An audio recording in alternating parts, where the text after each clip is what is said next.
วิธียกกระดองรถโบราณ Honda S500 แบบไม่มีรอกโซ่และไม่มีแม่แรงใหญ่สำหรับยกรถทำยังไงอยากรู้เดี๋ยวพี่บุ๋มจัดให้ครับสวัสดีครับเพื่อนๆอยู่กับบูมในช่อง T3B ครับและนี่ก็คือช่วง T3B DIY งานช่างที่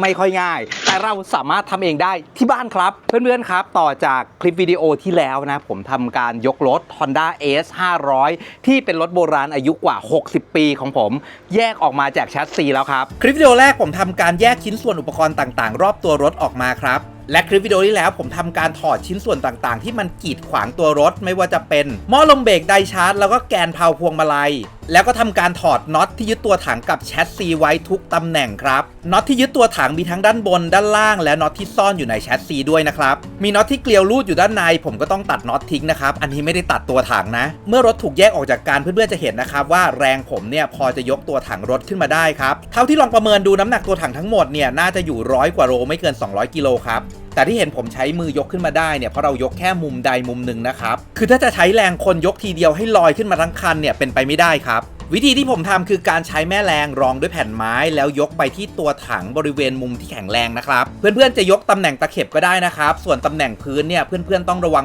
มากๆเวลายกต้องดูว่าไม่ให้พื้นยุบครับในช่วงแรกผมจะใช้3ขารองไว้อีกทีนึงแล้วหลังจากนั้นก็ปรับแม่แรงให้สูงขึ้นเรื่อยๆปัญหาของผมคือแม่แรงเป็นแม่แรงโหลดครับดังนั้นจึงยกได้ไม่สูงเท่าไหร่ผมก็เลยต้องใช้อิฐตัวหนอนมารองเพื่อยกผมจะยกแบบนี้โดยการสลับซ้ายขวาไปเรื่อยๆนะครับแต่ตอนนี้ผมต้องยกตัวถังขึ้นมาให้สอดเหล็กเข้าไปเหนือเพากลางได้นะเพื่อจะแบกน้ำหนักรถไว้ทั้งคันตอนนี้ยกสูงเหนือเพากลางแล้วนะครับผมเอาอิฐตัวหนอนมาลองข้างๆแล้วก็ทำการสอดเหล็กเข้าไปเหนือเพากลางครับลืมบอกไปครับรถเปิดประทุนถ้าเพื่อนๆยกเนี่ยต้องปิดประตูรถไว้นะครับป้องกันตัวถังแอนถ้าเข้าไปแล้วงัดเข้าไปใต้ไม้แผ่นนู้นได้จะเพอร์เฟกต์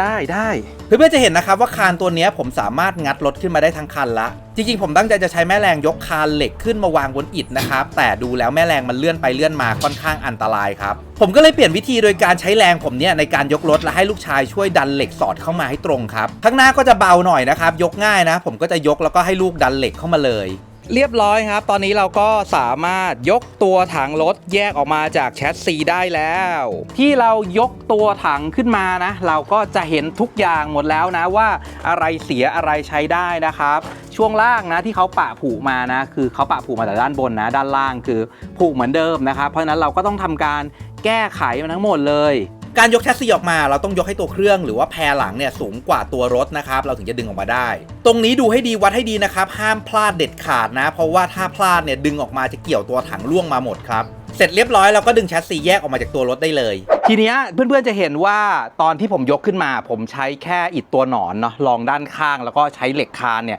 ค้ำตัวถังรถไปซึ่งแบบนี้อันตรายมากๆนะคือผมกังวลในเรื่องการเข้าไปทำงานใต้ท้องรถนะครับเกิดมีใครชนหรือผมเองพลาดเนี่ยชนอิฐล้มลงมาเนี่ยรถมันจะหล่นลงมาทับผมเลยเราต้องทำรถคันนี้ไปอีกยาวนานนะครับเพราะฉะนั้นเรื่องความปลอดภัยในการทำงานเนี่ยเราก็คงละเลยไม่ได้เพราะฉะนั้นวันนี้ผมจะทำชุดค้ำตัวถังเพื่อให้ผมกลับเข้าไปทำงานใต้ท้องรถได้โดยที่ปลอดภัยมากขึ้นครับตอนที่ผมทำบ้านน็อกดาวน์กับทำรั้วบ้านผมมีเหล็กเหลือเยอะพอสมควรนะครับเหล็กตัวนี้เป็นเหล็กกล่อง 3x3 นิ้วที่ผมใช้ทำเสารั้วนะครับแล้วผมก็ซื้อเพลท6 นิ้วมาสำหรับทำฐานครับข้างบนผมจะบากร่องให้พอดีกับตัวคานนะครับแต่จะไม่บากให้ขาดออกจากกัน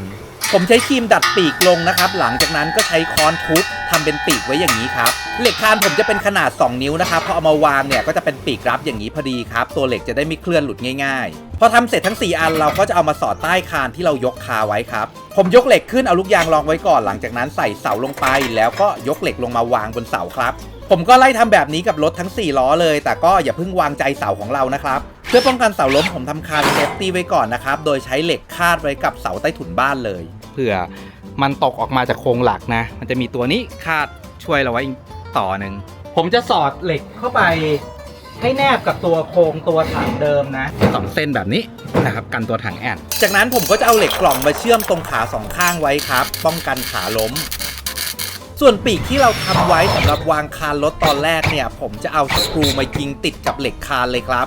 เมื่อทุกอย่างดูแข็งแรงดีแล้วผมจะยกรถขึ้นอีกครั้งแล้วก็เอาอิฐที่ซ้อนไว้ออกครับเนื่องจากคานที่เราวางมันก็จะอยู่กับบนแนวน็อตเดิมของตัวรถนะทีนี้มันก็จะมีรูน็อตอันเดิมอยู่นะเราก็สามารถเอาสกรูยิงเข้ากับเหล็กที่เรายึดไว้ได้เลยนะ นี่นะครับน็อตเนิร์ดแหวนอะไรลองไปก็ได้นะไม่ต้องซีเรียสนะครับกันมันเลื่อนเฉยๆนะเสร็จเรียบร้อยครับตอนนี้เราก็จะมีพื้นที่ปลอดภัยสำหรับการทำงานตัวถังรถแล้วนะครับการที่เราไม่เอาน้ำหนักทั้งหมดเนี่ยแบกไว้บนคลีบตัวถังนะครับมันก็จะช่วยเซฟรถได้ประมาณนึงนะเราก็ทำคานใต้ท้องแบบนี้นะครับจริงๆคานใต้ท้องแบบตัวนี้วางไว้เฉยๆเลยนะหรือใครจะแบบเชื่อมหรือยิงน็อตก็ได้นะแต่ว่าผมเผื่อตอนถอนจะได้ไม่ยากนะครับผมก็เลยวางเทิร์นไว้เฉยๆแค่นี้เองทีนี้บางคนอาจจะกังวลนะครับว่าทำแค่นี้แล้วมันแข็งแรงหรือเปล่าก็เนี่ยครับผมลองเขย่ารถโยกหน้าโยกหลังดูนะคือถ้าไม่ใช่ว่าตั้งใจพยายามจะทำให้มันพังหรือมันล้มมันก็ไม่ล้มหรอกยังไงเราทำงานกับรถกับตัวถังพวกนี้เนาะเราก็ต้องมีความระมัดระวังด้วยคือจริงๆผมก็เคยเห็นที่อู่ก็ทำนะครับเขาเอาถัง100 ลิตรมาลองแล้วก็เอาคานเหล็กมาวางนะครับซึ่งจริงๆแบบนั้นก็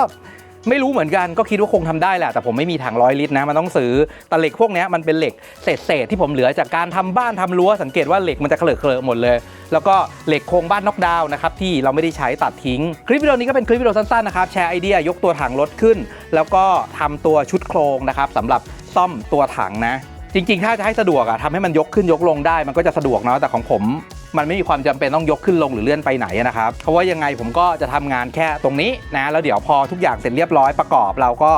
เอาอิฐเทิร์นเหมือนเดิมนะแล้วยกขึ้นเอาตัวแชสซีเข็นกลับเข้ามานะครับมันก็ประกอบเหมือนเดิมไม่มีอะไรก็ขอบคุณทุกคนที่เข้ามาติดตามชมนะครับถ้าใครชอบคลิปวิดีโอแบบนี้นะครับก็อย่าลืมกดติดตามกดกระดิ่งเป็นกำลังใจให้ผมพาผมไปยอด1 ล้าน Subscribe แล้วตามไปดูกันนะครับว่ารถคันนี้จะใช้เวลาทำนานแค่ไหนนะผมตั้งเป้าไว้ในใจคือ2 ปีจะเสร็จหรือเปล่าติดตามดูทุกอย่างละเอียดทีละขั้นตอนไปเลยใครที่เข้ามานะครับแล้วกลัวคลิปวิดีโอหายไปก็กดติดตามไว้เลยนะวันนี้ไปก่อนครับบ๊ายบาย